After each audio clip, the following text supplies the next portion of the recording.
Hello friends, जैसा कि मैंने आप लोगों से ये कहा था कि आज से मेरी एसएससी जीडी की क्लास चलेगी जिसमें हम लोग प्रीवियस क्वेश्चन को सॉल्व करेंगे। सेट वाइज करके प्रीवियस क्वेश्चन को सॉल्व करेंगे जो एग्जाम में पूछे गए। तो चलिए अब शुरू करते हैं। और शुरू करने से पहले मैं आपको ये बता देना चाहता हूँ कि जिन लोगों को कॉन्सेप्ट पढ़ना है, चैप्टर के कॉन्सेप्ट पढ़ना है, तो उन मैं वीडियो के लिंक आपको डिस्क्रिप्शन में दे दूंगा। जो चैप्टर पढ़ना आप वहां से जाकर पढ़ सकते हैं। यहाँ पे हम लोग क्या करेंगे, डायरेक्ट क्वेश्चन को सॉल्व करेंगे। यहाँ पे हम लोग क्या करेंगे, क्वेश्चंस की प्रैक्टिस करेंगे जो एग्जाम में पूछे गए। तो चलिए अब शुरू करते हैं। क्वेश्चन नंबर पहला देखा जाए, इसमें क्या दिया गया। देखिए क्वेश्चन नंबर पहले में ये इस तरह से दिया गया, हमसे पूछा कि चौथा समानुपाती क्या है। इसका क्या पूछा हमसे, चौथा समानुपाती। ठीक है, ये चौथा समानुपाती क्या होता है मैं आपको बता रहा हूं। इसका कॉन्सेप्ट क्या होता है, वैसे मैंने रेशियो प्रोपोर्शन में पढ़ा चुका हूं, लेकिन यहां पे आपको बता दे रहा हूं कॉन्सेप्ट क्या होता है। जैसे अगर यहां पे लिख दो कि ए बी एवं सी का चतुर्थानुपात, आपसे क्या पूछूं, चतुर्थानुपात आपसे पूछूं, तो इसका चतुर्थानुपात क्या होता है, यही चीजें हैं, लेकिन यहां पे मैंने एबीसी के टर्म में लिया है। तो चतुर्थानुपात क्या होता है, बीसी बाई ए करते हैं। ठीक है, यानी इन दोनों का गुणा करके पहले वाले से क्या करते हैं, डिवाइड करते हैं चतुर्थानुपात के लिए। तो सेम प्रोसेस यहां पे भी हम लोग करेंगे।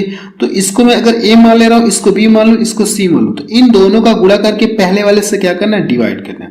क्लियर है। अब यहां से जब लिखेंगे यहां से तो 8 हो जाएगा, कड़ी में 8। इसको हम लोग क्या लिख सकते हैं, इसको हम लिख सकते हैं 3 7 21 होगा कि नहीं, या इसी तरह लिख लीजिए 21, और ये नीचे कितना हो जाएगा, ये कड़ी में 6। क्लियर है। क्या इसको आप ऐसे लिख सकते हैं, क्या इसको आप ऐसे लिख सकते हैं। इसका जो नेक्स्ट स्टेप है, अगर आप इसको जब स्क्वायर यहां से ये कड़ी से फ्री हो जाएगा तो कितना देगा, ये 2√2 लिख सकते हैं। इसको आप इस तरह लिख सकते नहीं लिख सकते हैं। अगर ये देखिए जो कड़ी में 8 है, इसको आप क्या लिख सकते हैं, 2 गुणे 2 गुणे 2 लिख सकते हैं ना। तो यहां से एक पेयर देखिए बन रहा है, तो यहां से ये कड़ी से बाहर आ जाएगा, कड़ी से एक बाहर है, तो क्या बचेगा, 2√2 आएगा। क्लियर है, 2√2 आएगा। तो वही चीज मैं यहाँ पे डायरेक्ट लिख रहा हूं। अब इसको हम जो 21 है, 21 को हम लोग क्या लिख सकते हैं, इस 21 को कड़ी में 3 और गुणे 7 लिख सकते हैं। क्या कोई फर्क नहीं है, जब इन दोनों का गुणा करेंगे तो फिर कड़ी में कितना हो जाएगा, 21 हो जाएगा। यही चीजें फिर से मिलेगी। अब नीचे कितना ये है, इसको हम लोग क्या लिख सकते हैं, कड़ी में 2 इंटू कड़ी में 3 लिख सकते हैं। ये घातांक कड़ी के कुछ नियम होते हैं। घातांक कड़ी चैप्टर मैंने आपको पढ़ा दिया है, उस चैप्टर को एक बार आप पूरा बेसिक से पढ़ लीजिएगा। क्लियर है। ये देखिए सेम है, तो ये कट जाएंगे और ये इससे कट जाएगा, तो बचा कितना, 2 कड़ी में 7 बच गया। ये इसका क्या आ गया, आंसर आ गया। क्लियर है। इसका आंसर कितना गया, 2√7। तो देखिए कौन सा ऑप्शन मैच करा, डी ऑप्शन इसका मैच करा। चलिए नेक्स्ट क्वेश्चन देखा जाए, क्या क्वेश्चन एग्जाम में पूछे गए, और ये सब लेटेस्ट क्वेश्चन है जो 2023 में पूछे गए, उन्हीं क्वेश्चन को आपको सॉल्व करा रहा हूं। क्वेश्चन नंबर सेकेंड देखा जाए, इसमें क्या दिया गया है, ए अपने वेतन का 45% भोजन पर खर्च करता है और अपने वेतन का 5% वृद्धाश्रम में दान करता है। यदि वह भोजन और वृद्धाश्रम पर 28,500 रुपए खर्च करता है तो ए का वेतन कितना होगा, आपसे ये पूछा गया। ठीक है, देखिए इस क्वेश्चन में शेष का जिक्र नहीं किया गया। ठीक है, जैसे शेष का मतलब ये कि ए अपने वेतन का इतना खर्च करता है, फिर जो शेष है उसका ये इतना खर्च करता है, ऐसी लाइन इसमें नहीं कहा गया। ठीक है, ऐसी लाइन इसमें नहीं बताई गई है। तो ऐसे हम लोग करते क्या, डायरेक्ट जो इसका खर्च है सबको जोड़ते हैं। तो इन दोनों को जोड़ें कितना हो जाएगा, 45, कितना हो जाएगा, ये 50%। क्लियर है। अगर देखा जाए तो दोनों मिलाकर जो वृद्धाश्रम है और भोजन पर दोनों कितना खर्च करा, ये परसेंटेज में 50% खर्च करा, और रुपए में कितना खर्च करा, ये दोनों को मिलाकर 28,500 रुपए खर्च करा। क्लियर है, 28,500 रुपए खर्च करा। अब उसका वेतन पूछा है, तो उसका वेतन जो भी रहा होगा वो अपने आप पे 100% रहा होगा। क्लियर है, यानी 100% का मान आपको पता ना, 50% का मान पता चल गया, आपको 100% का मान पता करना है। अगर मैं 2 से इधर गुणा कर दूं तो ये 100% हो जाएगा, इधर भी तो 2 से गुणा करना पड़ेगा, या ऐसे कर लीजिए, या आप इसको ऐसे भी तो कर सकते हैं, इधर लाके इससे डिवाइड कर दीजिए। ठीक है, ये 1% का मानेगा तो उसका वेतन अपने आप में 100% का 100 से गुणा कर लीजिए, ऐसे भी कर सकते हैं, या जो इसके पहले मैंने आपको बताया उस तरह से भी कर सकते हैं। ये 28 गुना कितना हो गया, 56 हो गया, और ये 500 2 बार लेंगे तो कितना हो जाएगा, 1000। तो कितना हो जाएगा, ये 57,000। उसका वेतन कितना है, ये 57,000 है। ये इसका आंसर आ गया। देखिए सी ऑप्शन इसका मैच करा है। क्लियर है ना। चलिए अगला क्वेश्चन देखा जाए। क्वेश्चन नंबर 3 देखा जाए। इसमें क्या दिया गया है, एक कार 5 घंटे में 240 किलोमीटर दूरी तय करती है। यदि वह अपनी सामान्य गति से आधी गति से चलती है तो उसी दूरी को तय करने में कितना अधिक समय लगेगा, आपसे ये पूछा गया। यानी उसकी जो भी चाल रही होगी उससे जितना भी समय लगता था, अगर वो चाल क्या करे, अपनी आधी कर दे, तो अब जो पहले से उसे कितना अधिक समय लगेगा, यही हमसे इस क्वेश्चन में पूछा गया है। क्लियर है। तो यहां से देखिए आपको क्या दिया है, ये समय दिया है और ये क्या दिया है, डिस्टेंस दी गई। तो हम लोग चाल पता कर सकते हैं, तो चाल हम लोग पता कर सकते हैं। तो चाल बराबर होता है क्या, दूरी बटा समय। यानी इससे इसको डिवाइड करेंगे तो 240 में 5 से डिवाइड करेंगे तो ये भाग कितनी बढ़ जाएगी, ये 48 पर जाएगी। यानी जो चाल है वो कितनी आ गई, 48 किलोमीटर प्रति आवर्स आ गई। चाहे तो हम लोग डायरेक्ट भी कर सकते थे, इसका इसमें डिवाइड करेंगे तो डायरेक्ट हम लोग चाल बराबर ये लिख सकते थे। क्लियर है। अब देखिए कहा क्या, अगर सामान्य गति से आधी कर दिए, अब इसकी चाल क्या कर दीजिए, आधी कर दीजिए। इसकी अगर चाल आधी कर दी जाए तो इसकी चाल कितना हो जाएगी, 24 किलोमीटर प्रति आवर्स हो जाएगी। क्लियर है, 24 किलोमीटर प्रति आवर्स। अब ये इस चाल से क्या करेगा, ये दूरी से तय करवाना है, तो कितना समय लगेगा, आप यहां से लिख लीजिए। टाइम बराबर कितना हो जाएगा, ये उसी दूरी को तय करवाना। अब ये आधी चाल से तय करेगा तो इसकी चाल कितना, आधी, तो कितना, ये 24 है। 24 से डिवाइड करूंगा तो कितना हो जाएगा, ये 10 घंटे का समय लगेगा। लेकिन हमसे पूछा क्या प्रश्न में, पहले से उसे यानी उसी दूरी को तय करने में कितना अधिक समय लगेगा। अगर पहले इसे 5 घंटे लगते थे, पहले इसे कितने घंटे लगते थे, पहले अगर ये इससे 5 घंटे लगते थे तो अभी इससे कितने घंटे अधिक लग रहे हैं, तो आप बताएंगे। अब तो ये अगर ये चाल आधी कर दी तो समय कितना लग रहा है इससे, 10 घंटे का, और पहले इसे कितना समय लगता था, 5 घंटे। तो पहले से कितना अधिक समय लग रहा है, तो 5 घंटा अधिक समय लग रहा है। ये इसका क्या आ गया, आंसर आ गया। सी ऑप्शन देखिए इसका मैच करा। चलिए नेक्स्ट क्वेश्चन देखा जाए, क्या क्वेश्चन एग्जाम में पूछा गया था। क्वेश्चन नंबर 4 देखा जाए। इसमें क्या दिया गया है, मोहन एक टेबल को 2832 रुपए में बेच रहा है। यदि उसका लाभ 18% है तो मेज का लागत मूल्य आपसे पूछा है। देखिए इसको आप दो तरीके से सॉल्व कर सकते हैं, मैं आपको दोनों तरीके बता रहा हूं। ठीक है, देखिए मेज का जो लागत मूल्य रहा होगा वो अपने आप में क्या रहा होगा, 100% रहा होगा, रहा हो कि नहीं, 100%। जब ये इतने रुपए में बेच रहा है तो उससे क्या हो रहा है, उससे 18% का लाभ हो रहा है। तो यानी कह सकते हैं कि इसमें क्या शामिल है, इसमें जितने रुपए में खरीद के लाया था वो शामिल है और इसमें 18% का लाभ शामिल। तो जो खरीद के लाया होगा वो तो 100% रहा होगा और इसमें 18% का ये लाभ शामिल। तो ओवरऑल हम लोग ये कह सकते हैं कि ये टोटल कितना परसेंट है, तो आप कहेंगे ये 118% है कि नहीं, ये 118%। इसमें 118 से भाग दे दीजिए और 100 से गुणा कर लेंगे तो आपको क्या पता चल जाएगा, मेज का सीपी आपको पता चल जाएगा, क्रय मूल्य आपको पता चल जाएगा, लागत मूल्य इंटू 100। इसका कैलकुलेशन करेंगे तो क्या पता चल जाएगा, मेज का क्रय मूल्य आपको पता चल जाएगा। ये इसका पहला तरीका है। दूसरा तरीका है कि अगर आप इस यहाँ पे जो परसेंटेज दिया गया, अगर आप इससे सॉल्व करना चाहते हैं तो देखिए कैसे करेंगे। ये 18% को हम लोग क्या लिख सकते हैं, परसेंटेज हटाएंगे बटा 100 देगा, परसेंटेज हटाएंगे बटा 100, 2 से ऊपर नीचे कटेंगे तो कितना हो जाएगा, 9 हो गया और कितना हो गया, 50। क्लियर है। 50 रुपए की चीज को, अब ये लाभ है ना, 50 रुपए की चीज को इसने क्या कर दिया, 9 रुपए लाभ पर बेच दिया। तो इसने बेचा कितने में, तो आप कहेंगे कि 59 रुपए में इसने क्या किया, बेचा। और नीचे वाला हमारा ये क्या आता है, ये सीपी आता है, यानी क्रय मूल्य आता है। यानी यहां से देखा जाए तो रेशियो में यहां से देखा जाए तो ये कितने में बेच रहा है, 59 रुपए में, लेकिन रुपए में कितने रुपए में बेच रहा है, इतने। तो कह सकते हैं ये कितने का मान है, 59 का मान है। तो 2832 में क्या करना है, आपको 59 से भाग देना है। और हमसे क्या पूछा है, लागत मूल्य पूछा है ना, तो सीपी कितना, ये 50 है। इसमें करना क्या, आपको 50 से मल्टीपल करना है। इसमें आप क्या करेंगे, 50 से गुणा कर लेंगे। अब इसका कैलकुलेशन करेंगे और आपको क्या आ जाएगा, आंसर आ जाएगा। तो हम लोग कैलकुलेशन करते हैं। ठीक है, हम लोग कैलकुलेशन करते हैं। सबसे पहले इसका गुणा कर लेंगे तो ये कितना हो जाएगा, ये लास्ट में तो जीरो मिलेगा ही, 5 दूना 10 यानी एक जीरो और मिल जाएगा, और 5 3 15, 15 कितना हो जाएगा, 16 हो गया, और ये 5 कम ये 1 हो जाएगा और ये 4 हो जाएगा, इतना मिलेगा। अब देखिए इसमें कितने से डिवाइड करना, आपको 5 9 से।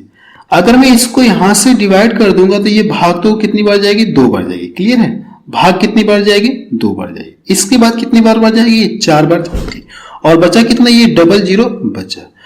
तो कह सकते हैं कि उसका जो क्रय मूल्य कितना है, 2400 रुपए है। तो देखिए कौन सा ऑप्शन मैच कराइए, डी ऑप्शन मैच। मेज का जो लागत मूल्य वो कितना है, 2400 रुपए है। या तो आप ऐसे करिए या आप ऐसे कर लीजिए, इसका कैलकुलेशन कर लेंगे, आपको क्या आ जाएगा, आंसर आएगा। जो आपको अच्छा लगेगा आप उससे फॉलो कर लीजिएगा। अगला क्वेश्चन देखा जाए। चलिए क्वेश्चन नंबर 5 देखा जाए। इसमें क्या दिया गया है, 40 और 50 के बीच कितनी अभाज्य संख्याएं, आपसे ये पूछा है। इतना आसान क्वेश्चन आपसे पूछा गया, 2023 में ये क्वेश्चन पूछा गया है। देखिए सबसे पहले आपको ये बता दूं कि 1 से लेकर 100 तक कितनी अभाज्य संख्याएं होती हैं। तो आप बताएंगे कि 25 अभाज्य संख्या होती है। ठीक है, कितनी अभाज्य संख्या होती है, 25 अभाज्य संख्याएं होती है। क्लियर है। अगर आपसे ये पूछो कि 1 से लेकर 50 तक कितनी अभाज्य संख्याएं होती है, तो आप क्या बताएंगे, 15 अभाज्य संख्याएं होती है। अगर आपसे पूछो कि 50 से लेकर 100 तक कितनी अभाज्य संख्याएं होती हैं, तो आप क्या बताएंगे, 10 अभाज्य संख्याएं होती हैं। अगर आप दोनों को जोड़ेंगे तो टोटल कितना मिल जाएगा, 25 अभाज्य संख्याएं आपको मिल जाएगी। ये एक्स्ट्रा मैंने आपको बता दिया। लेकिन हमारा प्रश्न क्या है, इसके और इसके बीच में क्या बताना आपको, अभाज्य संख्या। अभाज्य संख्या का मतलब क्या होता है कि वे संख्याएं जो स्वयं और एक के अलावा किसी अन्य से डिवाइड ना हो, ऐसी संख्याओं को हम क्या बोलते हैं, अभाज्य संख्याएं बोलते हैं। क्लियर है। तो देखिए इन दोनों के बीच में कौन सी ऐसी संख्याएं हैं जो एक और स्वयं के अलावा किसी अन्य से न डिवाइड हो। तो आप कह सकते हैं कितना मिल जाएगा, ये 41 हो जाएगा। 41 के बाद कितना ले सकते हैं आप, 43 ले सकते हैं। और 43 के बाद आप कितना ले सकते हैं, 47 आप ले सकते हैं। अब इनके अलावा इन दोनों के बीच में कोई भी ऐसी संख्या नहीं है जो अभाज्य हो। ये इसका क्या आ जाएगा, आंसर है। कितनी संख्याएं, 3 है। तो पहला ऑप्शन इसका मैच करा। अगला क्वेश्चन देखा जाए। क्वेश्चन नंबर 6 देखा जाए। इसमें क्या दिया गया है, 9 सेंटीमीटर त्रिज्या और 15 सेंटीमीटर ऊंचाई वाले एक शंकु को पिघलाकर 45 सेंटीमीटर ऊंचाई वाला एक बेलन बनाया जाता है। तो बेलन का व्यास हमसे पूछा गया। ठीक है, देखिए ये शंकु है और शंकु की त्रिज्या दी गई और हाइट दी गई है। जब इसे पिघलाकर क्या बनाया जा रहा है, बेलन बनाया जा रहा है। तो बेलन की ये ऊंचाई दी गई है, तो हमसे पूछा क्या, बेलन का व्यास। व्यास का मतलब क्या होता है, रेडियस का 2 गुना, यानी त्रिज्या का 2 गुना आपको बताना है। देखिए जब इसके आयतन में तो कोई परिवर्तन होगा नहीं, क्योंकि पिघला के बना रहा, तो आयतन तो सेम होगा, इक्वल होगा। तो हम लोग यहां से लिखते हैं कि शंकु का आयतन बराबर क्या हो जाएगा, बेलन का आयतन। शंकु का आयतन क्या होता है, 1/3 पाई आर स्क्वायर एच। क्लियर है। अब बेलन का आयतन क्या होगा, चूंकि इसको पिघलाकर बनाया जा रहा है तो आयतन तो ये दोनों के सेम होंगे। तो यहाँ पे ये बेलन का आयतन कितना होता है, पाई आर स्क्वायर एच होता है। क्लियर है, पाई आर स्क्वायर एच होता है। अगर आप ध्यान से देखेंगे ये अलग रेडियस है। ठीक है, ये पहले वाले के लिए रेडियस, इसको हम लोग मान ले रहे हैं। ठीक है, इसको अलग अलग मान लें ताकि आपको कंफ्यूजन ना हो। ये देखिए पाई से पाई कट गया, पाई से पाई कट गया। अब देखिए इसका मान आपको पता है कितना, ये है कितना सेंटीमीटर है, ये आप लिख लीजिए। कितना करेंगे, 9 गुणे 9 करेंगे यहां से, तो 1/3 9 गुणे 9। और हाइट कितना दी गई, 15 सेंटीमीटर दी। तो आप यहां से 5 लिख लीजिए। अब दूसरी साइड में चलते हैं। तो रेडियस हमसे पूछा है, तो ये तो हमारा इसी तरह से रहेगा आर स्क्वायर। इसका मान कितना दिया गया, 45। अब देखिए इसका कैलकुलेशन आपको करना है। अगर मैं इसको यहां से 3 से डिवाइड कर दूंगा तो 3 बार में कटेगा, 3 त्रिका 9। जब इन दोनों का गुणा करूंगा तो 45 मिलेगा, और 45 से ये 45 क्या होगा, कट गया। अब यहां से ध्यान से देखेंगे तो ये R2 का स्क्वायर है, तो इधर आके रूट लग जाएगा। ये जो 9 है इधर आके रूट लग जाएगा, तो R बराबर क्या बचेगा, R2 बराबर करड़ी में 9। क्लियर। देखिए एक स्टेप मैंने गैप कर दिया है। ठीक है, आप समझने की कोशिश करिएगा। जब ये कड़ी से फ्री होगा तो इसका मान कितना आ जाएगा, 3 सेंटीमीटर आएगा। इसका आंसर कितना आ गया, 3 सेंटीमीटर। तो बी ऑप्शन देखिए इसका मैच करा। चलिए अगला क्वेश्चन देखा जाए। क्वेश्चन नंबर 7 देखा जाए। इसमें क्या दिया गया है, 5 घंटियां सुबह 9 बजे एक साथ बजना शुरू होती हैं। ये 12 second, 18 second, 24 second, 36 second, 45 second के अंतराल पर बजती हैं। तो घंटियां फिर से किस समय एक साथ बजती हैं, इसमें आपसे ये पूछा है। ये जो क्वेश्चन है एलसीएम और एचसीएफ चैप्टर का है। तो एलसीएम और एचसीएफ चैप्टर में मैंने आपको ऐसे क्वेश्चन आपको सॉल्व करा रखा है। ठीक है, तो आप उसको एक बार जरूर से देख लीजिए। इसमें हम लोग करते क्या, ऐसे क्वेश्चन जब भी मिलते तो हम लोग क्या करते हैं, इनका एलसीएम लेते हैं। जब करने यहाँ पे देखिए वैल्यू कितना ही है, इनका करना क्या, एलसीएम लेना। तो 12, 18, 24, 36, 45 इनका एलसीएम आपको लेना। तो एलसीएम निकालने की भी शॉर्ट ट्रिक मैंने आपको पढ़ा दिया है चैप्टर में। सबसे पहले आपको ये चेक करने की इसमें कोई छोटी संख्या किसी बड़ी संख्या को पूरा पूरा काट रही है क्या। जैसे देखिए 12 है तो इसको पूरा पूरा काट दो, आप इसको यहां से क्या करिए, हटा दीजिए। कहने का मतलब है कि ये इसके अंदर है तो आपको इसको लेने की जरूरत नहीं, आप इसको हटा दीजिए। 18 से देखिए ये कट रहा है तो आप इसको भी क्या करिए, हटा दीजिए। अब आपके पास ये 3 नंबर बचे, क्लियर है। अब इनमें तो कोई छोटी संख्या किसी बड़ी संख्या को काट नहीं रही है, तो हम लोग करें क्या, किसी दो को पकड़ते हैं। किसी दो को हम लोग क्या करते हैं, पकड़ते हैं। अगर मैं इन दोनों को ले लूं, चाहे इन दोनों को ले लूं, चाहे इन दोनों, किसी दो को ले लीजिए, मैं इन दोनों को ले लूं, वह बड़ी से बड़ी संख्या कौन सी है जो इन दोनों को डिवाइड करे। आप कहेंगे कि 9 है, तो 9 से किसी को काटे, चाहे इसको काटे चाहे इसको काटे, क्लियर है। अगर 9 से मैं इसको काट दूं तो 9 बचे 45, काटने के बाद इसका इसमें गुणा करना है। जब इसमें गुणा करूंगा तो कितना आ जाएगा, ये 180 आएगा, क्लियर है। अब ये देखिए 24 बचा है तो हम लोग 24 क्या करेंगे, नीचे लिख लेंगे, या तो हम लोग डायरेक्ट यहीं पे कैलकुलेटर लिख ही लेते हैं 24। अब देखिए आपके पास सिर्फ 2 नंबर बचे, क्लियर है। अगर आप ध्यान से देखेंगे तो ये कितने से कट रहा है, ये 12 से ये भी कट रहा है, 12 से ये भी कट रहा है, क्लियर है। तो करना कि किसी को काटिए, यानी वो बड़ी से बड़ी संख्या 12 है जो इन दोनों को डिवाइड करेगी। 12 के अलावा कोई भी नहीं है। वैसे कटने को तो 2 से भी कटेंगे, 3 से भी कटेंगे, 6 से भी कटेंगे, लेकिन आपको बड़ा से बड़ा नंबर लेना, तो 12 से ये भी कटेगा, 12 से ये भी कटेगा। तो हम लोग 12 से डिवाइड करते तो ये 12 दूना कितना आ गया, 2 बार में ये कटेगा। अब इसका गुणा करते हैं तो कितना हो जाएगा, ये 360। इनका एलसीएम कितना आ गया, 360 आ गया। इतना क्लियर है। ये किस में आया, सेकंड में आया है। ये किस में आया, सब सेकंड में है कि सब सेकंड में। तो ये आंसर किस में, सेकंड में है। लेकिन इसे क्या करना, आपको मिनट में कन्वर्ट कर देते। मिनट में कन्वर्ट करने के लिए 60 से डिवाइड करना है। 0 से 0 कट गया, इसको डिवाइड करेंगे तो कितना आ जाएगा, ये मिनट में आएगा। तो ये देखिए 9 बजे एक साथ बजे हैं, तो दोबारा कब बजेंगे, ये 6 मिनट के बाद बजेंगे, ठीक है। 6 मिनट के बाद ये घंटियां फिर से एक साथ बजेंगे। तो अगली बार ये कब बजेंगी, एक पहली बार तो ये 9 बजे शुरू है एक साथ बजना, लेकिन ये अगली बार कब बजेंगे तो आप बताएंगे, उसमें 6 जोड़ेंगे तो 9 बजकर ये 6 मिनट पर फिर से ये एक साथ बजेंगे, क्लियर है। तो डी ऑप्शन का मैच कर। इसमें देखिए कुछ भी नहीं करना है, जो वैल्यू दी गई इनका एलसीएम लेंगे और एलसीएम जो आया इसको मिनट में कन्वर्ट करेंगे। अब इसको इसके साथ 9 के साथ ऐड कर लेंगे तो वही हमारा क्या आ जाएगा, आंसर आ जाएगा कि एक साथ फिर ये पुनः कब बचेंगी आपको ये पता चल जाएगा। अगला क्वेश्चन देखा जाए, क्वेश्चन नंबर 8 देखा जाए। इसमें क्या दिया गया है, ए एक पेंटिंग को 12 दिन में पेंट कर सकता है, बी उसी को 8 दिनों में पेंट कर सकता है, सी उसी को 10 दिनों में पेंट कर सकता है। दिनों की संख्या ज्ञात कीजिए। दिनों की संख्या ज्ञात कीजिए जिसमें ए द्वारा पेंटिंग की जा सकती है और बी और सी दोनों एक साथ मिलकर एक एक दिन छोड़कर, ठीक है। कहने का मतलब है कि ए जो है वो तो कार्य लगातार कर रहा है, लेकिन जो बी और सी जो एक साथ मिलकर कार्य कर रहे हैं, एक ही साथ एक एक दिन के अंतराल पर कर रहे हैं। तो इस तरह से कार्य कितने दिन में समाप्त हुआ, आपसे ये पूछा है, जबकि कार्य को शुरुआत किसने की, ए ने स्टार्टिंग कर रहा है, ठीक है। कौन कार्य को शुरू करा, ए से शुरू, ए ने शुरू किया। अगले दिन क्या करेंगे, ये तीनों मिल जाएंगे, बी और सी क्या करेंगे, ए के साथ मिलकर कार्य करने लगेंगे। तो इस तरह के क्वेश्चन का कॉन्सेप्ट मैंने आपको टाइम एंड वर्क चैप्टर में पढ़ा दिया है। वीडियो की लिंक आपको डिस्क्रिप्शन में दे दूंगा। अगर जिनको पूरी तरह से स्टेप बाय स्टेप पूरी तरह डिटेल में समझना है तो चैप्टर मैंने पढ़ा रखा है। यहाँ पे हम लोग क्या करेंगे, बस डायरेक्ट क्वेश्चन को सॉल्व करेंगे, क्लियर है।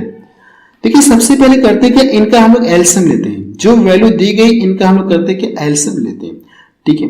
तो जब इनका एलसीएम लेंगे तो इनका एलसीएम कितना आ जाएगा। वैसे एलसीएम निकालने की शॉर्ट ट्रिक मैंने पढ़ा दी है, ठीक है, फिर भी देख लेते हैं एक बार। यहां से ये 8 है, 10 है और ये 12 है। सबसे पहले इसमें ये चेक करिए, कोई छोटी संख्या किसी बड़ी संख्या को पूरा पूरा काट रहा है क्या। जैसे इसको और इसको देखेंगे तो 4 से कट रहा है ना, तो 4 दूना 8, ये कितना आ गया, 24। अभी ये 10 बचा है, ठीक है, ये 10 बचा हुआ है, तो 2 से कट रहा है तो किससे काटिए, ये 12 बार में। इनका एलसीएम कितना आ गया, 120, यानी इनका एलसीएम कितना आ गया, 120। जैसे इनका एलसीएम पता चल गया तो हमको क्या पता चल गया, ये टोटल वर्ग कितना है ये भी हमको जानकारी हो गई, क्लियर। अब देखिए इसके बाद करना है कि इससे इसको डिवाइड करना है। मैं यहाँ पे एक स्टेप नहीं लिखा हूं ताकि कैलकुलेशन थोड़ा सा लेंथी ना हो, इसलिए मैंने यहाँ पे इसको थोड़ा सा शॉर्ट करने की कोशिश कर रहा हूं, ठीक है। अब इससे इसको डिवाइड करेंगे तो मुझे ये पता चलेगा कि एक दिन में कितना काम कर रहा है, ठीक है। जिनको डिटेल में समझना है तो चैप्टर मैंने पढ़ा रखा है, आपसे रिक्वेस्ट करो कि आप देख लीजिए। जैसे इसको डिवाइड करेंगे तो भाग कितनी बार जाएगी 10। यानी ऐसा करने के बाद मुझे ये पता चल गया कि ए एक दिन में कितना काम कर रहा है 10 काम कर रहा है। और बी वाले से डिवाइड करेंगे तो ये कितनी बार जाएगा, ये आप बी यहाँ पे लिख लीजिए। बी वाले से करेंगे तो कितनी बार कटेगा 15 बार में। सी वाले से डिवाइड करेंगे तो कितनी बार में कटेगा, ये 12 बार में कटेगा। यानी ये इनकी इफिशियंसी आ गई, एक एक दिन की कार्य करने की क्षमता आ गई। इतना क्लियर है। अब देखिए कार्य शुरू कर रहा है, ए शुरू कर रहा है, कार्य ए ने शुरू किया कि नहीं किया, कार्य ए शुरू कर रहा है। तो पहले दिन ये क्या करेगा, ये एक दिन में ये कितना काम करेगा 10। अब जैसे दूसरा दिन हुआ तो दूसरा दिन ये दोनों मिलकर एक साथ कार्य कर रहे हैं। अगर इन दोनों के कार्य जोड़ेंगे तो 27। ये दोनों मिलकर क्या कर रहे हैं, ये दूसरे दिन ये दोनों मिलकर एक ही साथ कार्य कर रहे हैं। तो अगर 2 दिन का कार्य देखा जाए, दूसरे दिन का कार्य देखा जाए तो इन दोनों को जोड़ेंगे तो 37 हो क्या, कितना हो गई 37। क्लियर है। अगर ए जो पहले दिन काम करेगा तो पहले दिन तो ये लोग इनके साथ नहीं कर रहे हैं ए के साथ, तो पहले दिन ये 10 काम करेगा। लेकिन अगले दिन ये क्या करेंगे, तीनों मिलकर कार्य कर रहे हैं। तो इस तरह से कार्य कितना हो गया दूसरे दिन का 37। अगर मैं इनको करूं क्या, एक एक यानी कि क्या करूं, इनको साथ में लगवा दो। ठीक है, इनको क्या करूं साथ में लगवा दो कार्य पे। तो इस तरह से देखा है तो ये 2 दिन का कार्य है। अगर मैं इसको जोड़ लूं, अगर ये सब एक साथ काम करें, ठीक है, एक साथ ये काम करें, इनको डेली करवाऊं तो ये कितना हो जाएगा, ये 47 हो जाएगा। क्लियर है। एक दिन का काम कितना हो 47। लेकिन जब इनको अलग अलग करेंगे तो ये कितना दिन लग जाएगा, 2 दिन लगेगा इतना काम करने में। तो हम लोग करते क्या, सबसे पहले ये चेक करते कि कितने दिनों तक साथ साथ कार्य कर सकते हैं। क्लियर है। अगर मैं इसको यहां से देखो कितने दिन तक ये लोग साथ साथ कार्य कर सकते हैं, तो कह सकते हैं कि 2 ही बार जाएगा, 3 बार तो ज्यादा हो जाएगा। तो 2 दिन तक ये लोग क्या कर सकते हैं, साथ साथ कार्य कर सकते हैं 2 दिन तक। तो इसका दोगुना करके इसमें से घटाएंगे। जब इसका दोगुना करेंगे तो कितना मिल जाएगा, ये 94। और बचा कितना काम 26। ये 2 दिन ये क्या लगा इनको, 7 7 7। ठीक है। अब ये इतना कार्य बचा है। अब इसके बाद नंबर किसका आएगा, ए का, क्योंकि स्टार्टिंग ये कर रहा है। तो ए जाएगा और टोटल इतना काम बचा, ये क्या है इतना काम बचा, ए जाएगा अपने हिस्से का काम करेगा। तो बचा कितना, यहां से इसको घटाएंगे तो कितना हो गया, 16 हो गया। क्लियर है, 16 बचा। अब ये अगले दिन क्या करेंगे, ये तीनों जाएंगे। अगले दिन ये क्या करेंगे, तीनों जाएंगे ना, ये तीनों जाएंगे। तो तीनों मिलकर एक दिन कितना काम करें, 37 काम करें। तो इसमें करना क्या, सॉरी तीनों मिलकर 47 काम करें ना, तो 47 से करना क्या, आपको डिवाइड करना है। क्लियर है। ये वाला मैंने यहाँ पे एक दिन नहीं लिखा है, इसको लिख लीजिएगा। और ये इतना दिन का समय लगेगा, आप इसको भी यहीं पे डायरेक्ट चाहे तो लिख सकते हैं। अब ये देखिए 2 दिन तो लग रहा है इनको साथ साथ कार्य करना। अगर ये ही कार्य अलग अलग करते, ये 94 कार्य अगर अलग अलग करते तो इनको 4 दिन का समय लगता है। इनको कितने दिन का समय लगता है, 4 दिन का। तो 4 दिन यहां पे आ गया, 4 दिन यहां पे, एक 5 दिन, और इसको जोड़ेंगे तो कितना हो जाएगा, ओवरऑल इन सबको जब जोड़ेंगे तो कितना मिल जाएगा, 5 सहित 16 बटा 47 दिन। ये इसका क्या आ गया, आंसर आ गया। वैसे देखिए ये बट्टे के फॉर्म में नहीं दिया है तो इसका यही आएगा। क्लियर है ना, क्योंकि 5 सही दिया तो इसका जाहिर सी बात है कि यही आंसर आएगा। क्लियर है ना। क्योंकि देखिए ये सब क्या 8 है, 7 है, ये तो होंगे नहीं, 4 है, ये तो होंगे नहीं, क्योंकि यहाँ पे जो भी आएगा 5 पॉइंट करके कुछ आएगा, तो यही इसका क्या आ जाएगा, आंसर आ जाएगा। क्लियर है। चलिए अगला क्वेश्चन देखा जाए। क्वेश्चन नंबर 10 देखा जाए। इसमें क्या दिया गया है, एक्स ने 180 रुपए में 40 पेंसिल खरीदी। 180 रुपए में 2 दर्जन पेन क्या कर दिया, बेच दिया। क्लियर है। 1 दर्जन पेन और एक पेंसिल की कीमत, सॉरी 1 पेन और 1 पेंसिल की कीमत के बीच का अंतर आपसे पूछा है। देखिए प्रश्न में क्या कहा गया, एक्स ने इतने रुपए में इतना पेंसिल खरीदी और इतने रुपए में इतना दर्जन क्या किया, पेन खरीदा। अब ये 1 पेन और 1 पेंसिल का अंतर हमसे पूछा है।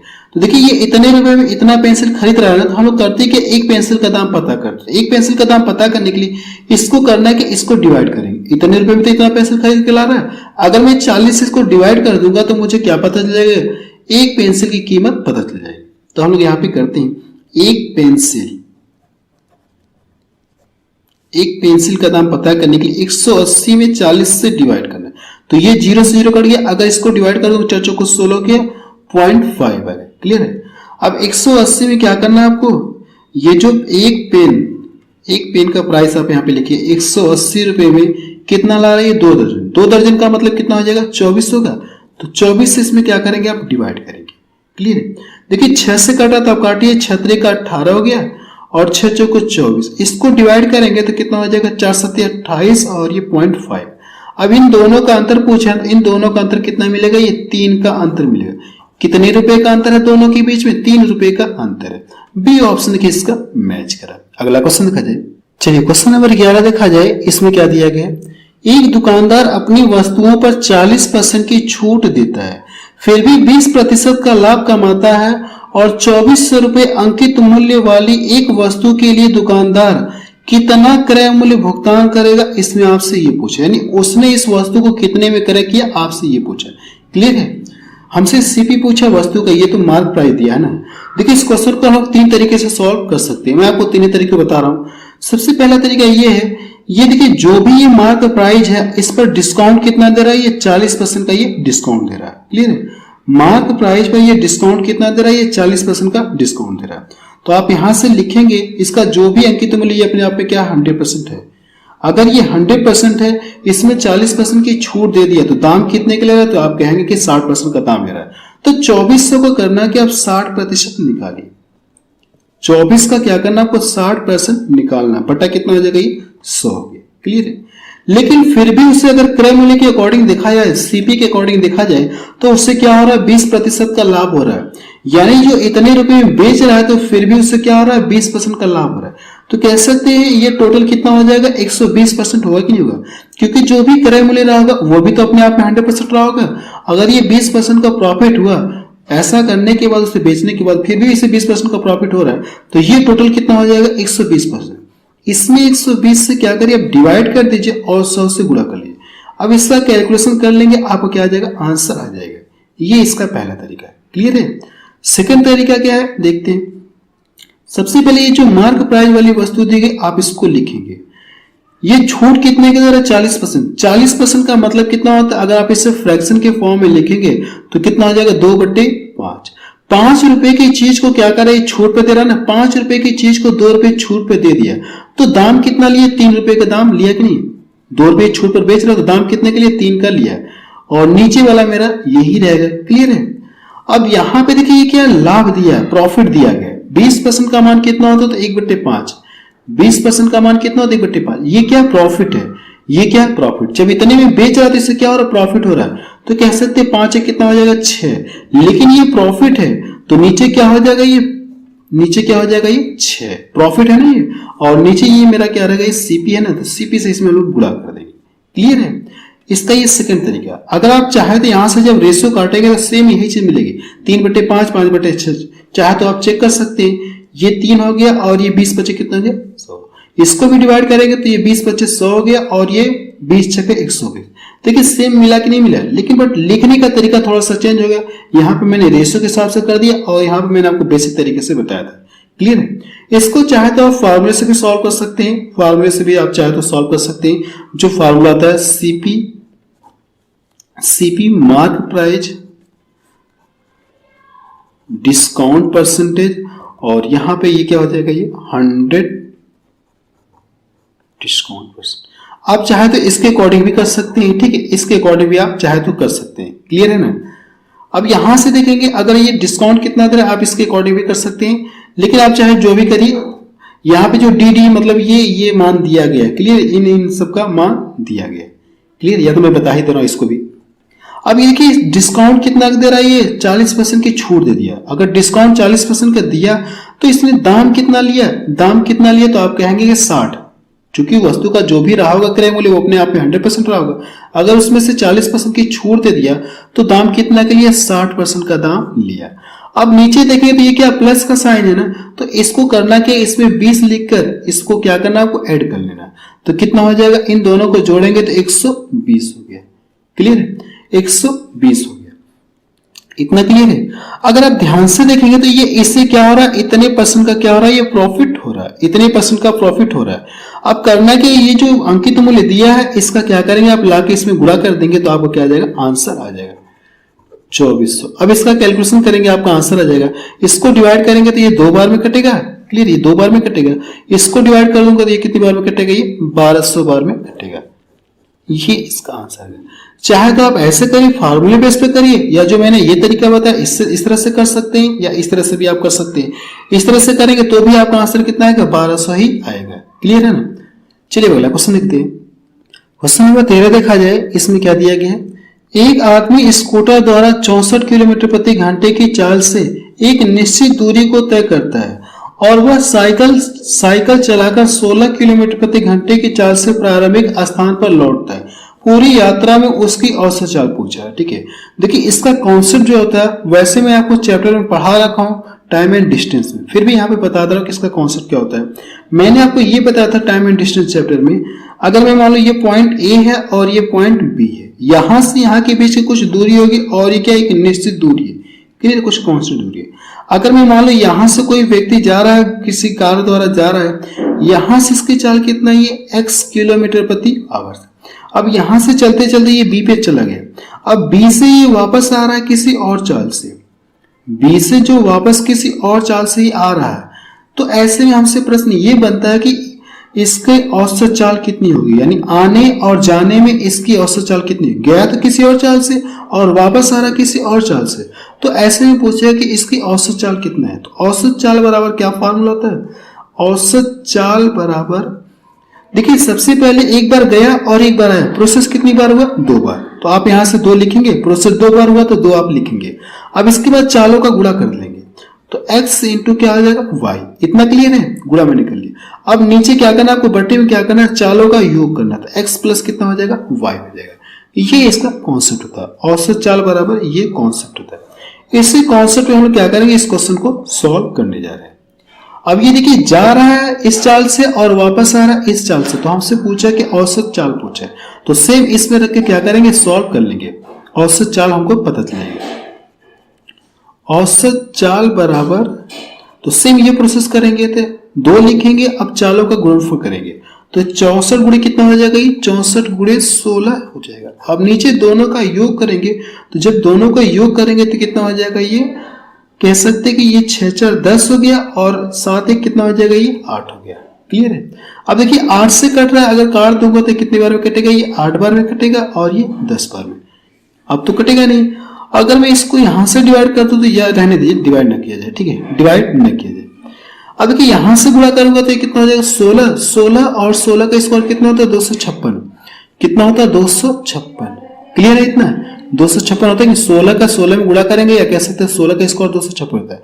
अब नीचे देखिए एक जीरो है तो ऊपर क्या हो जाएगा, एक अंक पे दशमलव लग जाएगा।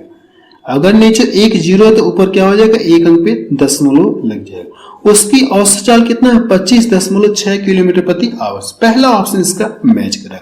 चलिए अगला क्वेश्चन देखा जाए। क्वेश्चन नंबर 14 देखा जाए, इसमें क्या दिया गया। देखिए क्वेश्चन नंबर 14 में इस तरह से दिया गया और आपसे पूछा कि इसको सॉल्व करने पर इसका मान कितना होगा। क्लियर है। तो देखिए इसका करना कि हम लोग गुणा करते हैं। अगर चाहे तो मैं इसको ऐसे सबसे पहले छोटे रूप में समझा रहा हूं ताकि आपको पूरी तरह से क्लियर हो जाए कि हम लोग डायरेक्ट गुणा कैसे करते हैं। ठीक है, x हो गया, इधर a हो गया और ये b हो गया। वैसे से लिखने का तरीका ये होता है कि x बटे कितना हो जाएगा, y हो जाएगा और ये a बटे कितना हो जाएगा, ये b हो जाएगा। क्लियर। अगर आप गुणा करके लिखना चाहते हो तो ये x b हो जाएगा और इधर कितना हो जाएगा, a y होगा। क्लियर है। इस तरह से आप लिखेंगे। इसको अगर आप डायरेक्ट करना चाहते हैं तो क्या करेंगे, इसको अगर आप डायरेक्ट करना चाहते तो क्या कर सकते हैं, इसका आप यहां से गुणा कर लेंगे और इसका गुणा आप यहां से कर लेंगे। यही तो होगा डायरेक्ट गुणा करने का मतलब, कि इनका इसमें गुणा करेंगे और इसका इसमें गुणा करेंगे। तो सेम प्रोसेस यहां पे करते हैं हम लोग, डायरेक्ट अब करते हैं। तो इसका गुणा इसमें करेंगे और इसका गुणा हम लोग इसमें करके घटाते हैं। ठीक है। जब इसका सबसे पहले देखिए इसका गुणा इसमें करेंगे तो 17 × 5 = 85x मिलेगा। 17 × 5 कितना मिलेगा, 85x मिलेगा। और ये कितना हो जाएगा, 9x। ये एक स्टेप बढ़ाते रहो ताकि आपको पूरी तरह से क्लियर हो जाए। मैं चाहता हूं तो एक ही स्टेप में कर सकता हूं, लेकिन आपको पूरी तरह से क्लियर हो जाए इसलिए मैं थोड़ा सा स्टेप बढ़ाता रहा हूं, एक स्टेप। इसका गुणा इसमें करेंगे तो कितना हो जाएगा, ये 85x मिलेगा। अगर आपको समझ में आ रहा है तो मैं डायरेक्ट भी कर सकता हूं। ठीक है। इसका गुणा करूंगा 17 × 5 = 85x और ये -34y। अब इसका गुणा इसमें करूंगा तो ये कितना हो जाएगा, ये 9x हो जाएगा और 9 दूना 18y। इतना क्लियर है। अब आपको x वाला टर्म एक साइड करना और y वाला टर्म एक साइड आपको करना है। इसको इधर जाके ले जाके घटा दूंगा तो कितना हो जाएगा, ये 76x हो जाएगा। और इसको करना कि आप इधर लाएंगे तो इसका साइन क्या हो जाएगा, प्लस। अगर आप इसमें से 18 घटा देंगे तो बचा कितना, ये कितना बच जाएगा, ये 16 बचेगा, 16y। क्लियर है। अब देखिए यहां से अगर आप चाहे तो काट कर 16 का छोटा कर सकते हैं। अगर इसको काटूंगा तो 4 से कट रहे थे, ये कितना बार में कटेगा, ये 4 से 19 चौको 76, तो 4 चौको 16। अब ये चाहे तो आप यहां से x और y का मान आप निकाल सकते हैं, x बटे y। तो इधर तो कितना 4 बच गया और ये कितना है, ये 19 है। अब देखिए x और y का मान पता चल गया, ठीक है, x और y का मान आपसे पता चल गया। तो प्रश्न यहाँ पे साथ लिखा नहीं, इसका कुछ छूट गया, ठीक है। यहाँ पे प्रश्न लिखा नहीं, इसका मान आपसे पूछा है कि 9x बटे 13 y का मान आपसे पूछा। ये प्रश्न आपका पूरा था, ठीक है। यहाँ पे थोड़ा सा प्रश्न अधूरा है। अब देखिए इसमें क्या करना, आपको वैल्यू रख के सॉल्व करना है। तो x का मान पता है और y का भी मान पता है, तो इसमें रख के हम लोग सॉल्व करते हैं। तो x बराबर 4 रखेंगे तो कितना हो जाएगा, ये 36 हो गया। यहाँ पे टाइप नहीं हुआ, ये छूट गया, ठीक है। पूछा क्या प्रश्न में, ये तो छूट गया, यहाँ पे मैंने लिख दिया, क्लियर है। अब इसके बाद देखिए y का मान, आपको y का मान कितना है 19, तो 19 का इसमें गुणा करेंगे तो 19 तक कितना हो जाएगा 57, और इसमें करेंगे तो कितना हो जाएगा 19 से कम 19, और कितना हो जाएगा ये 24 हो जाएगा। ये इसका क्या आ गया, आंसर आ गया 36 बटे 247। ये ऑप्शन देखिए इसका मैच। ये तो मैंने एक्स्ट्रा बताया ताकि आपको पूरी तरह समझ में आए कि मैं कर क्या रहा हूं इसमें, ठीक है। ये बाकी इसका ये सॉल्यूशन है। अगला क्वेश्चन देखा जाए, क्वेश्चन नंबर 15 देखा जाए। इसमें क्या दिया गया है, एक शहर में भालुओं की संख्या हर साल 3% की दर से बढ़ रही है। शहर में भालुओं की वर्तमान संख्या को दी है और पूछा कि 2 वर्ष पूर्व भालुओं की संख्या कितनी थी, आपसे ये पूछा। क्लियर है। देखिए इसका कॉन्सेप्ट मैं आपको परसेंटेज चैप्टर में पढ़ा रखा हूं, ठीक है। अगर जिनको पूरा डिटेल में देख रहे हैं तो आप वहां से जाकर देख सकते हैं। सबसे पहले ये 3% की वृद्धि हो रही है। 3% का मतलब क्या है, मैंने क्या बताया था आपको, 3% अगर परसेंटेज हटाएंगे ये 3% है, परसेंटेज हटाएंगे तो ये कितना हो जाएगा, ये बटा 100 देगा, परसेंटेज हटाएंगे बटा 100। अब देखिए कि अगर एक साल में ये अगर 100 है तो एक साल में बढ़कर कितना हो जाएगा, ये 103 हो गया, और नीचे वाला आपका ये यही रहेगा। एक साल में इतने की वृद्धि हुई, एक साल में इतने की वृद्धि हुई। अब वर्तमान जनसंख्या दी गई तो आप यहां से लिखिए 21,218। अब ये पूछा अगर पूर्व की जनसंख्या पूछा है ना, तो क्या कॉन्सेप्ट मैंने आपको बताया था चैप्टर में, इसको पलटकर अगर इसको पहले की पूछेगा और बाद की पूछेगा तो इसका सीधा सीधा लाके इसमें गुणा करेंगे। अगर पहले की पूछेगा पूर्व की पूछेगा तो इसको पलट कर क्या करेंगे, आप इसमें गुणा करेंगे, और जितने साल का पूछेगा उतनी बार इसको इसमें लिखना है। 2 साल का पहले पूछा तो इसको 2 बार लिखेंगे, लेकिन पलट कर लिखेंगे पहले वाले के लिए। अगर बाद की पूछता तो हम डायरेक्ट लिखते 103/100 लिखते, लेकिन पहले की पूछे तो इसको पलट कर लिखेंगे 103 100/103। अब देखिए 103 जब इसका गुणा करते हैं तो इसे अगर आपको इसका स्क्वायर याद है तो बहुत बढ़िया है। इसका स्क्वायर कितना होता है 10,609 होता है, 10,609 होता है। अगर स्क्वायर याद है तो बहुत बढ़िया, आप जल्दी से कर सकते हैं, वरना आपको यहां से गुणा करना पड़ेगा, ठीक है। अब देखिए कि ध्यान से देखेंगे तो ये इसको कितनी बार में काट देगा, पूरा 2 बार में ये कट रहा है, कटेगा नहीं 2 बार में पूरा। अब इन सबका मल्टीपल कर देंगे तो ये कितना आ जाएगा, ये 20,000 आएगा। कितना आ जाएगा, ये 20,000 आ जाएगा। ये इसका आंसर डी ऑप्शन मैच है। यानी 2 साल पहले भालुओं की संख्या कितनी थी, 20,000 थी।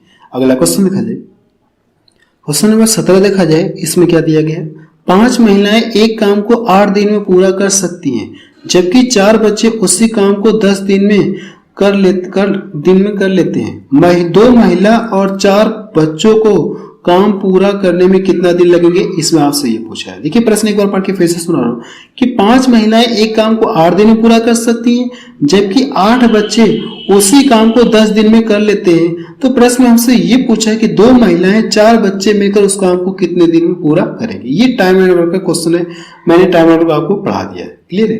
तो हम यहाँ पे क्या करते हैं, डायरेक्ट सॉल्व करते हैं। कितनी महिलाएं, 5 महिलाएं, यहाँ पे एफ लिख लिया जाए। 5 महिलाएं हैं और 8 दिन में करने के लिए ये कह रही है, बराबर वही काम अगर किससे कराया जाए, 8 बच्चों से कराया जाए, 8b 8 बच्चों से कराए तो कितने दिन में करने के लिए कह रही है, 10 दिन में। इसको यहां से काट दूंगा और ये यहां से कट रहा है, 2 बार में कटेगा, 1 बार में। तो यहां से कह सकते कि f हो गया और इधर कितना हो गया, 2b हो गया। तो यहां से ये f रहेगा ही यहीं पे। अगर b को मैं इधर ला दूं तो कितना हो जाएगा, ये बट्टा b। इधर कितना बच गया, ये 2 बचा है, और ये नीचे कितना आ जाएगा, 1। ऐसा करने के बाद मुझे ये पता चलता है कि महिला की एफिशिएंसी कितना है और लड़के की एफिशिएंसी कितना है, यानी बॉय की। यानी महिला एक दिन में 2 काम करे और बच्चे एक दिन में 1 काम करे। तो हमसे पूछा क्या, ये इतना काम ये मिलकर उस काम को कितने दिन में पूरा करेंगे।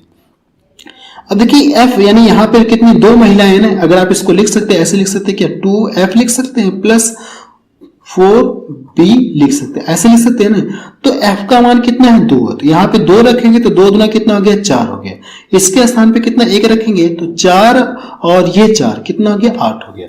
ठीक है, हम लोग मान ले कि 8 महिलाएं, या नीचे लिखूं या तो यहीं पे लिख दे रहा हूं। ठीक है, ये सब मिलकर कितना हो गया 8 हो गया। 8 लोग इसे हम लोग मान ले कितना हो गया, ये कितने दिन में करेंगे x दिन में करेंगे। क्लियर है। अब ऊपर देखेंगे, चाहे इसको लीजिए इस लाइन को पकड़िए, चाहे आप इस लाइन को पकड़िए, किसी एक लाइन को पकड़ कर करना क्या आपको ये करना है, क्योंकि काम सेम है ना, तो किसी एक को पकड़िए। अब यहाँ पे करेंगे तो 5 महिलाएं और महिला यानी f का मान कितना है 2 है, तो इसके स्थान पे 2 रखेंगे और ये कितना हो जाएगा 5 गुना 10 हो गया। और ये लोग कितने दिन में करें 8 दिन में, तो 10 गुणे कितना हो जाएगा ये 8, तो 8 से 8 कट गया, तो x बराबर कितना आ गया ये 10 दिन आ गया। जिनको ये लाइन समझ में नहीं आई तो आपसे रिक्वेस्ट कर रहा हूं कि टाइम एंड वर्क चैप्टर मैंने पूरा आपको फिगर बना के पूरा समझाया, हर एक स्टेप आपको समझाया, तो रिक्वेस्ट कर रहा हूं कि आप टाइम एंड वर्क की वीडियो को एक बार आप जरूर से देख लीजिएगा। सी ऑप्शन इसका मैच कर। अगला क्वेश्चन देखा जाए, क्वेश्चन नंबर 18 देखा जाए, इसमें क्या दिया गया, दिव्या ने इतने रुपए में एक कार खरीदी और इतने रुपए में बेच दी, तो उसका प्रतिशत लाभ आपसे पूछा है। देखिए यहाँ पे वैल्यू तो बहुत बड़ी दी है, लेकिन अब देखिए अगर जीरो इसमें भी दिख रहे हैं 3 जीरो इसमें, तो हम लोग चाहे तो ये जीरो हटा सकते हैं, कोई फर्क नहीं होगा, कैलकुलेशन में थोड़ी सी आसानी हो जाएगी। ठीक है, कैलकुलेशन में थोड़ी सी आसानी हो जाएगी। अगर देखिए ये भी कट रहा था, आप काट कर चाहे तो छोटा कर सकते हैं, अगर नहीं काटेंगे तो भी कोई दिक्कत नहीं है। अब यहां से देखिए अगर हम लोग मान ले कि एक कार इतने रुपए में खरीद कर और ये बेच कितने में रहा है, ये 435 रुपए में बेच रहा है। अगर आप 0 लेंगे तो कैलकुलेशन बेवजह लंबा होगा, तो कोई मतलब नहीं उसका। अब देखिए इतने रुपए में खरीद कर इतने रुपए में बेच दे रहा है, तो एक बार देखेंगे यहाँ से प्रॉफिट कितना हो रहा है, तो आप इसको बताएंगे कि प्रॉफिट कितना हो रहा है 50 से, कितने पर हो रहा है ये 350 पर, तो 350 से क्या कर, यही तो इसका सीपी है ना, 350 से डिवाइड करेंगे और 100 से गुणा करेंगे। अगर देखिए 50 से मैं इसको काट दूं तो 50 से ये 2 बार में कटेगा, और 50 से इसको काटो तो कितनी बार में कटेगा 7 बार है। 7 से इसको डिवाइड करो तो कितनी बार में कटेगा 7 से कम, 7 से तो ये कटेगा नहीं, पूरा नहीं कटेगा। ठीक है, तो इन दोनों का सबसे पहले गुणा करते हैं, तो 2 25 10 हो गया, 2 8 16 कितना हो गया 70, और 7 से आपको डिवाइड करना है। जब इसको डिवाइड करूंगा तो कितना हो जाएगा ये 7 दूना 14 हो गया, 7 दूना 14, और ये कितनी बार जाएगा ये 4 बार जाएगा, तो 2.4, ये ऑप्शन देखिए मैच कर। अब देखिए आपको डिवाइड करने की जरूरत नहीं है, अगर जैसे आपने देखा 2 इसमें दिख रहा है, 2 इसमें दिख रहा है और 2 इसमें दिख रहा है, सब में दिख रहे हैं, लेकिन आप जैसे 4 बार भाग गई तो 4 सिर्फ इसमें दिख रहा है, इन सब में नहीं दिख रहा है, तो इस पे टिक लगा के आप क्या करेंगे आगे बढ़ जाएंगे। अगर आप एग्जाम में हैं तो टिक लगा के क्या करेंगे आप आगे बढ़ जाएंगे। ये इसका आंसर है। अगला क्वेश्चन देखा जाए, क्वेश्चन नंबर 20 देखा जाए, और ये लास्ट क्वेश्चन है। इसमें देखिए क्या कहा गया है, एक व्यक्ति गंतव्य तक पहुंचने के लिए 4 अलग अलग तरीकों से साइकिल चलाता है। इस पूरी यात्रा के दौरान उसकी औसत चाल आपसे पूछा है।